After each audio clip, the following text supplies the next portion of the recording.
വർഷം, അതായത് 2027 ഫിനാൻഷ്യൽ ഇയറിലേക്ക് വരുമ്പോഴേക്കും ഫസ്റ്റ് ക്വാർട്ടറിൽ 4.9% ആയിട്ട് ഇൻഫ്ലേഷൻ വരും. അതായത് ഓൾമോസ്റ്റ് ഒരു 5% അടുത്ത ഒരു ടാർഗറ്റ് ലെവലിന് മുകളിലേക്ക്, ടോളറൻസ് ലെവലിനുള്ളിലാണെങ്കിൽ പോലും ആ ഒരു ടാർഗറ്റ് ലെവലിന് മുകളിലേക്ക് ഉയരുമെന്നൊരു എസ്റ്റിമേഷൻ കൂടി RBIയുടെ ഭാഗത്തുനിന്ന് വന്നിട്ടുണ്ട്. അതേസമയം അതേ ഭാഗത്തുള്ള ആ ഒരു GDP റേറ്റിനെ സംബന്ധിച്ച് പരിശോധിക്കുകയാണെങ്കിൽ 6.5% എന്നൊരു വളരെ ഓപ്റ്റിമിസ്റ്റിക് ആയിട്ടൊരു വ്യൂ കൂടിയാണ് നൽകിയിരിക്കുന്നത്. രണ്ടും ഒരു കോൺട്രഡിക്ടറി വ്യൂ അല്ലേ നൽകുന്നത്. ഒരു സൈഡിൽ പണപ്പെരുപ്പം ഒരുപോലെ ഉയരുമെന്ന് പ്രതീക്ഷിക്കുന്നു, അതേപോലെ തന്നെ ഇപ്പുറത്തെ സൈഡിൽ വളർച്ചയും അതുപോലെ തന്നെ ഉയരുമെന്നൊരു പ്രതീക്ഷയിൽ RBI പങ്കുവച്ചിരിക്കുന്നത്. ആ കാര്യത്തിൽ അനിൽ പറഞ്ഞ ഒരു പോയിന്റ് വളരെ റിലവന്റ് ആണ്. ഇപ്പൊ നമ്മൾ പ്രത്യേകിച്ചും ഇൻഫ്ലേഷൻ ഈ ഫിനാൻഷ്യൽ ഇയറിൽ ലാസ്റ്റ് ക്വാർട്ടറിൽ 4.4% ആണ് നമ്മൾ എസ്റ്റിമേറ്റ് ചെയ്തിരിക്കുന്നത്. അത് മാത്രമല്ല, അടുത്ത ഫിനാൻഷ്യൽ ഇയറിലെ ആദ്യത്തെ ക്വാർട്ടറിൽ 4.9%ലേക്കാണ് നമ്മൾ എസ്റ്റിമേറ്റ് ചെയ്തിരിക്കുന്നത്. അപ്പൊ ചുരുക്കി പറഞ്ഞാൽ നമ്മുടെ ഈ 4% എന്ന് പറയുന്ന ഗൈഡ് ലൈൻ ഇൻഫ്ലേഷൻ റേറ്റ് ഈ വർഷം തന്നെ, ഈ വർഷത്തിന്റെ ലാസ്റ്റ് ക്വാർട്ടർ ആകുമ്പോൾ അതിന്റെ മേലെ പോകുമെന്നും അടുത്ത ഫിനാൻഷ്യൽ ഇയറിലേക്ക് കടക്കുമ്പോൾ അത് 5% അടുത്ത് എത്തുമെന്നുമുള്ള ഒരു പ്രൊജക്ഷൻ നിലനിൽക്കുന്ന സമയത്ത് നമ്മൾ ഇപ്പോൾ പ്രൊജക്ട് ചെയ്തിരിക്കുന്ന 6.5% തന്നെ GDP നിലനിർത്തി കൊണ്ടുപോകാൻ നമുക്ക് സാധിക്കും എന്ന് പറയുന്ന ഒരു എസ്റ്റിമേറ്റ് അല്പം ഒരു ഇൻഫ്ലേറ്ററി ആണ് എന്നുള്ള രീതിയിലുള്ള ഒരു അഭിപ്രായം തന്നെയാണ് എനിക്കുള്ളത്.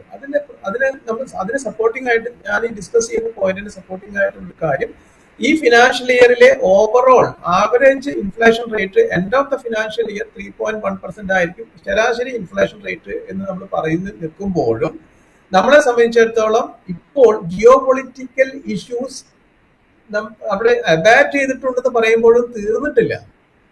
സിറ്റുവേഷൻസ് ഇപ്പോഴും അവിടെ അതിൻ്റെതായിട്ടുള്ള അലയൊലികൾ ഇപ്പോഴും ഇന്റർനാഷണൽ ലെവലിലും വിവിധ രാജ്യങ്ങളിലും ആ ഡിഫിക്കൽട്ട് സിറ്റുവേഷൻസ് നിലനിൽക്കുന്നുണ്ട്. അപ്പൊ അതിൻ്റെതായിട്ടുള്ള ഒരു ഇമ്പാക്ട് നമ്മുടെ ഇക്കോണമിയിലും നമ്മുടെ ഗ്രോത്തിലും തീർച്ചയായിട്ടും ഉണ്ടാവും. നമ്മൾ നേരത്തെ കുറച്ച് വർഷങ്ങളായിട്ട് നമ്മൾ ഫോളോ ചെയ്ത് പോരുന്ന ഒരു തിയറിയും അല്ലെങ്കിൽ അത് നമ്മുടെ ഒരു എക്സ്പീരിയൻസും ഒരുപാട് ഇമ്പാക്ട് മറ്റു രാജ്യങ്ങളിൽ നടക്കുന്ന സാമ്പത്തികമായിട്ടുള്ളതോ മറ്റു രാജ്യമായിട്ടുള്ള കാര്യങ്ങളുടെ ഇമ്പാക്ട് ഇന്ത്യൻ ഇക്കോണമിയിൽ ലാർജ് സ്കെയിലായിട്ട് വരുന്നില്ല എന്ന് പറയുന്ന ഒരു റിയാലിറ്റി നമുക്ക് ഉണ്ടെങ്കിൽ പോലും പ്രത്യേകിച്ചും ഇന്റർനാഷണൽ ലെവലിൽ വരുന്ന ട്രേഡ് താരിഫ് മുതലായിട്ടുള്ള കാര്യങ്ങളുടെ അതിന്റെ ഒരു അലയൊലി തീർച്ചയായിട്ടും നമ്മുടെ ഇക്കോണമിയിലും നമ്മുടെ വളർച്ചയുടെ തോതിലെല്ലാം തീർച്ചയായിട്ടും ഉണ്ടാവുന്നതാണ്. അപ്പൊ അതിനെ നമ്മൾ തീരെ നമ്മൾ കാണാതെ അവഗണിച്ചുകൊണ്ട് നമ്മളിപ്പോൾ നിലനിൽക്കുന്ന 6.5% തന്നെ നമുക്ക് എത്താൻ സാധിക്കും എന്ന് പറയുന്ന അല്പം ഒരു ഇൻഫ്ലേഷനോട് കൂടിയ അല്ലെങ്കിൽ അല്പം ഒരു ഓവർ എക്സ്പെക്ടേഷനോട് കൂടിയ ഒരു പ്രൊജക്ഷൻ തന്നെയായിട്ടാണ് എനിക്ക് തോന്നുന്നത്. മറ്റൊരു കാര്യം നമ്മൾ ഇന്ന് കൂട്ടി വായിക്കാനുള്ളത്, ഇപ്പോഴും നമ്മുടെ ക്രെഡിറ്റ് ഗ്രോത്തിലേക്ക്, ക്രെഡിറ്റ് ഓഫ് ടേക്കിലേക്ക് നമ്മൾ വിചാരിക്കുന്ന ലെവലിലേക്കുള്ള ഒരു ഇംപ്രൂവ്മെന്റ് വരുന്നതേ ഉള്ളൂ.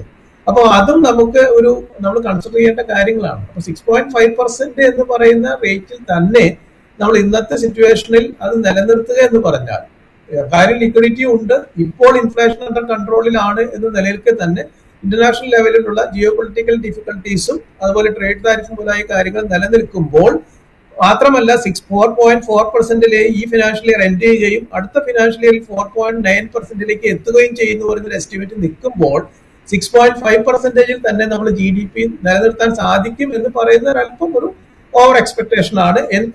ഇന്ത്യയിലെ GDP സംബന്ധിച്ചിടത്തോളം മേജറായിട്ട് നമ്മൾ ഡിപ്പെൻഡ് ചെയ്യുന്നത് ഡൊമസ്റ്റിക് ഇക്കോണമി തന്നെയാണ്. ഡൊമസ്റ്റിക് കൺസംഷൻ ആണ്, ഡൊമസ്റ്റിക് സപ്ലൈ ആണ്, ഡൊമസ്റ്റിക് പ്രൊഡക്ഷൻ ആണ്, ഡൊമസ്റ്റിക് ഡിസ്ട്രിബ്യൂഷൻ ആണ്. ഇതെല്ലാം നമ്മൾ സംബന്ധിക്കുമ്പോൾ പോലും തീർച്ചയായിട്ടും 6.5% എന്ന് പറയുന്നത് അല്പം ഒരു മേലെ തന്നെയാണ്. വേൾഡ് ബാങ്ക് ഇതിനകം തന്നെ പറഞ്ഞിരിക്കുന്ന ഒരു പ്രൊജക്ഷൻ ഈ കാര്യങ്ങളെല്ലാം കൺസിഡർ ചെയ്തുകൊണ്ട് 6.3% ആയിരിക്കും ഇന്ത്യയുടെ GDP ഈ ഫിനാൻഷ്യൽ ഇയറിൽ എൻഡ് ചെയ്യുക എന്നാണ്.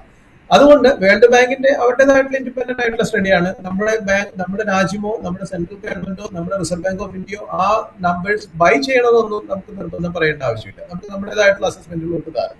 എന്നിരുന്നാലും 6.5%ൽ നിന്ന് അല്പം താഴെ എന്ന് പറയുന്ന ബിറ്റ്വീൻ 6.3 and 6.5 എന്നൊക്കെ പറയുന്നത് കുറേ കൂടെ ഒരു റിയലിസ്റ്റിക് പ്രൊജക്ഷൻ ആയിരിക്കും എന്നാണ് എന്റെ